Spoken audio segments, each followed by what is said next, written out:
And now, I'd like to invite to the stage a person who has come a long way, all the way to Israel, General Sir Nick Carter, former Chief of the Defense Staff in the United Kingdom. And Sir Carter will tell us about the emerging lessons from the evolving character of conflict in Ukraine and farther afield, in a world that is at war. Please welcome him to the stage with a big applause.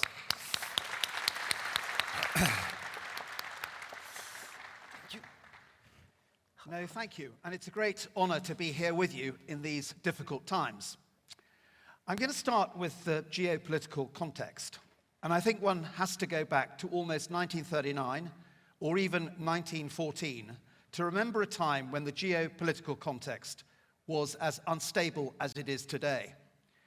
We're not yet in World War III, but we are living in a world that is at war. Indeed, I suspect we've been in this state for more than a decade, even if our Western political leadership has been reluctant to admit it. The United States and her allies and alliances, and of course the multilateral system that has assured our security and stability for several generations, face diversifying, intensifying, and proliferating threats. I think for the first time in living memory, the free world is confronted by a hostile coalition of authoritarian powers who are actively collaborating to create their own version of a new world order. Now, these threats blend old elements, competition for resources, territory, and political power, with new approaches. Our opponents engage in a continuous struggle involving all of the instruments of statecraft, ranging from what we call peace to nuclear war.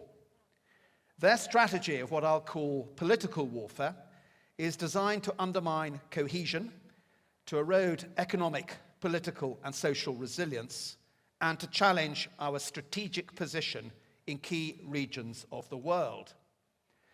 Their goal is to win without fighting, to achieve their objectives by breaking our willpower, mounting attacks below the threshold that would justify a warfighting response.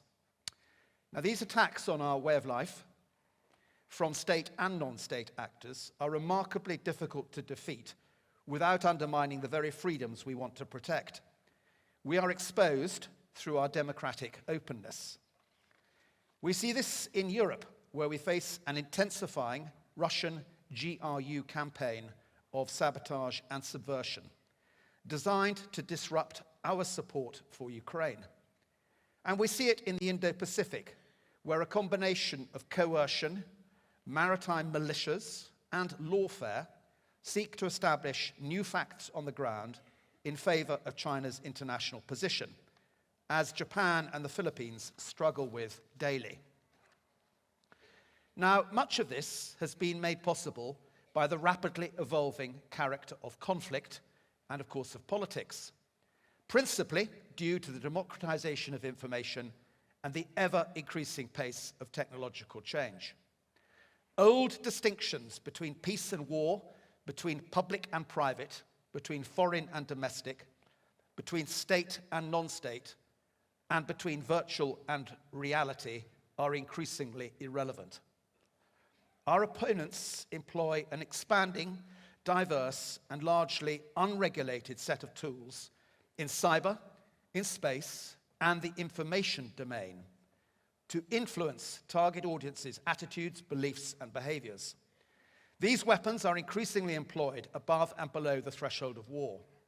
They challenge international norms, and they work in the seams of our institutions, exacerbating societal divisions and prejudices, encouraging people to cooperate wittingly or unwittingly in the undermining of democracy.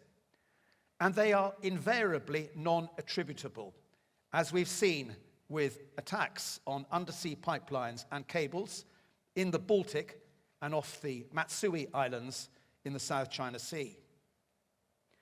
The triumph of the narrative increasingly determines defeat or victory, and hence the importance of information operations. They can be used to support conventional military operations and those utilizing proxies and deniable paramilitary forces, military coercion, offensive cyber operations, and of course lawfare.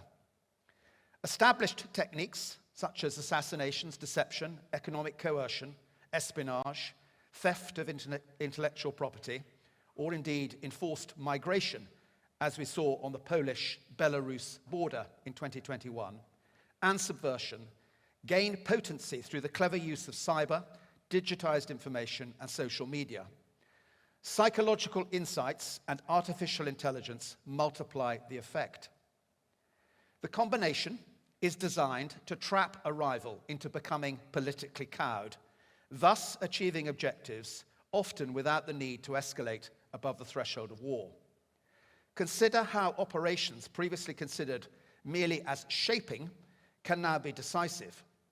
Russia's seizure of Crimea in 2014 provides a stark case of a fait accompli strategy that changed the facts on the ground and prepared the way for the full invasion that followed 6 years later. The pace of technological change and proliferation is rapidly broadening and deepening the spectrum of threats. As we've seen in Ukraine, commercial technologies have disrupted the economics and character of conflict, particularly with drones. They are increasingly cheaper, faster, lighter, smaller, and stealthier. They offer a persistent and pervasive presence in the battle space. They are readily available in large numbers at low cost. Such capabilities sit alongside more sophisticated traditional weapons available to well-resourced states, as well as threats from cyber and space. These high-end rivals continue to develop increasingly sophisticated military capabilities. Many have modernized and expanded their capability, as well as proliferating it to their proxies, to challenge us above and below the threshold of war, looking to counter the advantages we've enjoyed for the last 30 years, such as air superiority, strategic mobility, and unconstrained use of the electromagnetic spectrum. This, alongside non-state actors who have analyzed our weaknesses and found simple but effective ways of exploiting these weaknesses to defeat us. Think Taliban in Afghanistan and the use of improvised explosive devices. Additionally, the challenge to nuclear stability is growing. Existing nuclear states are modernizing their strategic capabilities, and limited tactical nuclear weapons are a credible operational consideration for some. Nor do weapons of mass effect reside exclusively in the chemical, biological, radiological, and nuclear spheres, but extend to the cyber domain, to space, and throughout the electromagnetic spectrum. As we look further ahead into the next decade, the combination by then of proven technologies, such as the pervasive availability of data via enhanced cloud connectivity, machine learning and artificial intelligence, and quantum computing, will allow not just a new generation of weapon systems, but an entirely new way of warfare. A mix of crewed, uncrewed, and autonomous systems looks set to make a step change in lethality and utility. The pervasive nature of data, private, commercial, governmental, and military combined, gathered from constellations of sensors and crunched at speed by artificial intelligence, will make it extremely hard to hide today's military signature anywhere on the globe. Expensive crewed platforms that we cannot replace quickly and can ill afford to lose will be increasingly vulnerable to swarms of self-coordinating smart munitions, perhaps arriving at hypersonic speeds or ballistically from space, designed to swamp defenses already weakened by preemptive cyber attack.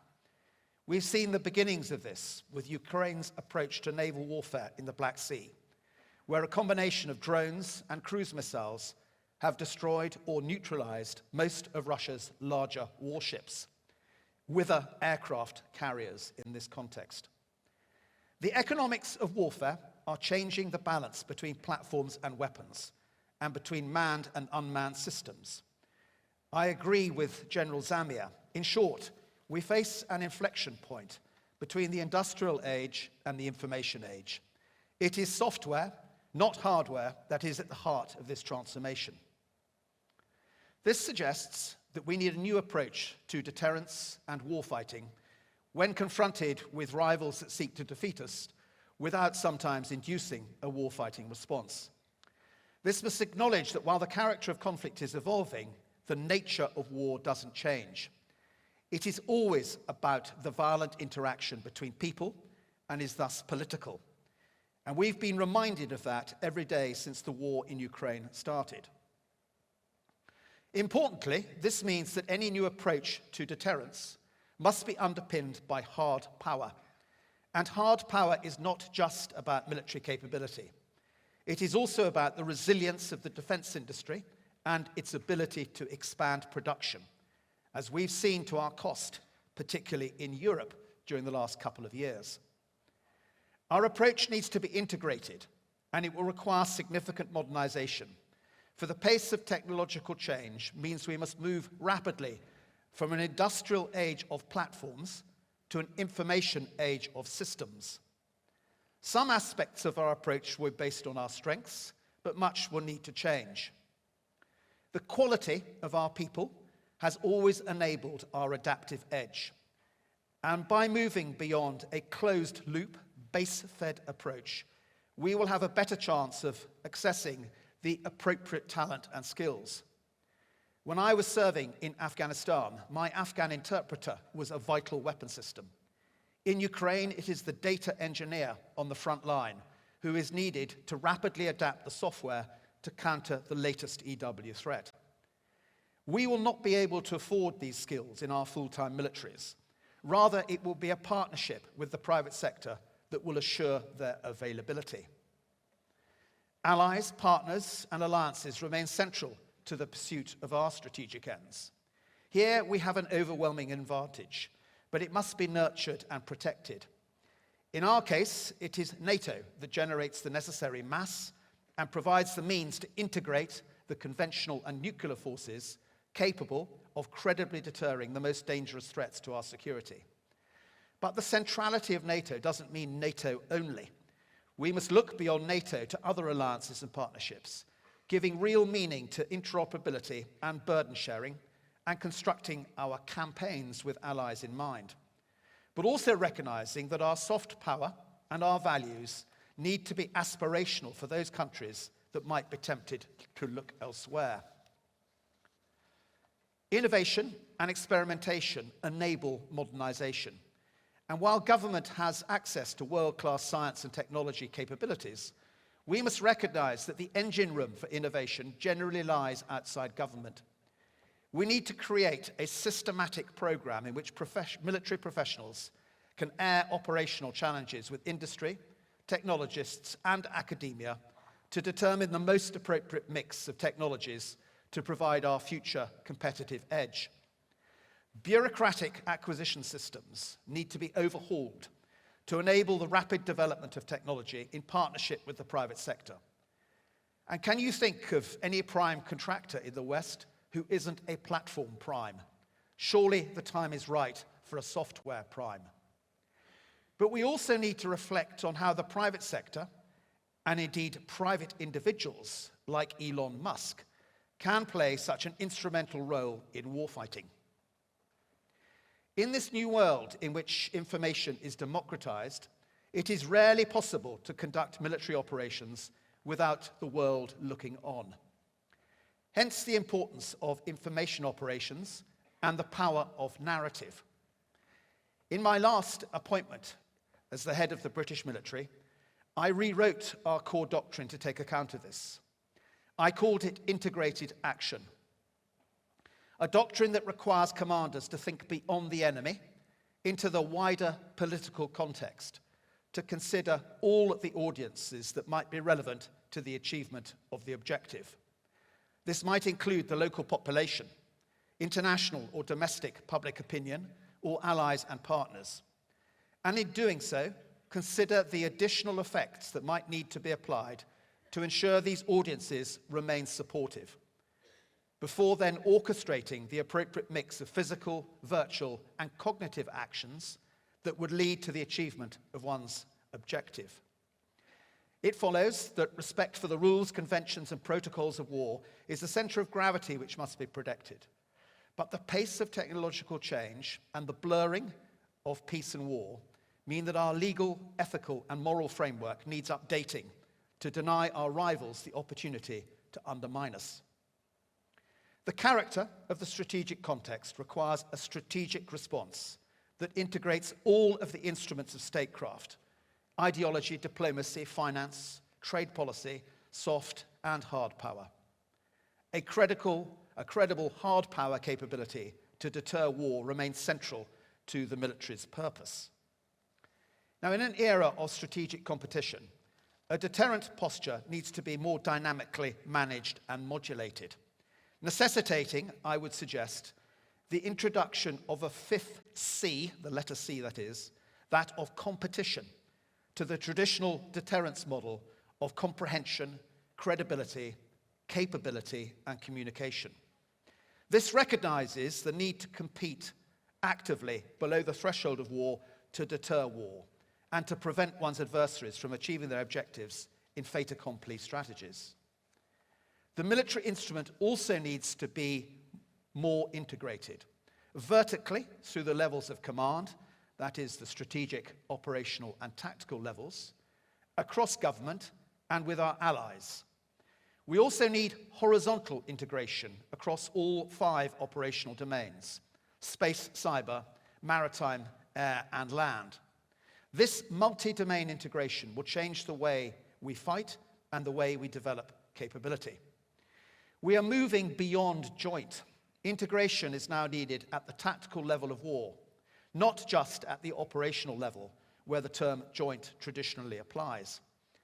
Effective integration of maritime, land, air, space, and cyber achieves a multi-domain effect that adds up to far more than simply the sum of the parts, recognizing that the overall effect is only as powerful as the strength of the weakest domain. And all of this can only be enabled by software.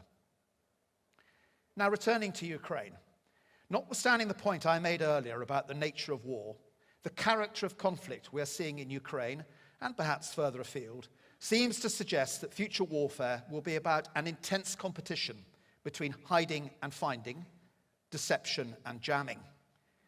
When you find a target, it is the speed at which you attack it that counts. And I think this means that future capabilities will be, first and foremost, smaller and faster to avoid detection. They will likely be cheaper and more dispensable. They will trade reduced physical protection for increased mobility. They will rely more heavily on low observable and stealth technologies. They will utilize electronic warfare and cyber to gain and maintain information advantage. They will include a mix of crewed and increasingly uncrewed and autonomous platforms, including missiles. When static, they will place a premium on protection and air defense in particular. They will be integrated into networks of systems in which data can be exploited by artificial intelligence to speed up or even automate decision-making. And they will have an open systems architecture that enables the rapid incorporation of new capability and rapid integration into the network on the basis that the future is about software. To conclude, I think the key deduction we might draw from all this is the importance of adaptability. As Professor Sir Michael Howard, arguably the greatest military historian of our generation, explained, and I paraphrase, "However good your doctrine and capability are when war breaks out, it will very likely be wrong. It is how quickly you adapt that will determine the outcome." Thank you.